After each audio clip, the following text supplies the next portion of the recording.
नमस्कार, मी कैलास दुधाडे, राजगुरुनगर।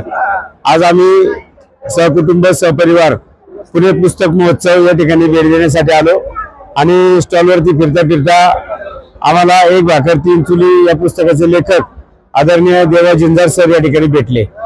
खरं तर ही कादंबरी मी अगोदरच वाचलेली आहे आणि देवा जिंजार सर आणि माझा परिचय या अगोदर आहे। मी सरांची ही पुस्तकं जवळपास 10 पुस्तकं मी वेगवेगळ्या व्यक्तींना भेट म्हणून दिलेली आहे।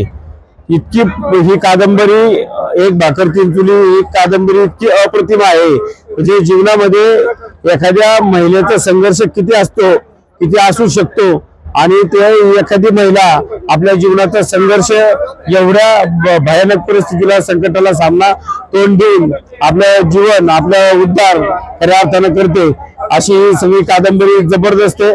आणि आपण पण नक्की वाचा ही कादंबरी।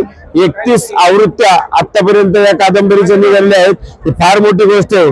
आणि देवा जिंजार सर हे आपल्या पारनेर तालुक्यातील गारखिंडीचे आहेत, एक सर्वसामान्य व्यक्तिमत्व आहे। या सर्वसामान्य व्यक्तिमत्वाचं असामान्य असं काम या ठिकाणी करून दाखवलंय। मी एक भाकर तीन चुली या पुस्तकाला आणि त्याचबरोबर त्यांचे सगळं उलटवून टाकलं पाहिजे आणि मेंदूची मशागत याही पुस्तकांना मनापासून शुभेच्छा देतो। धन्यवाद।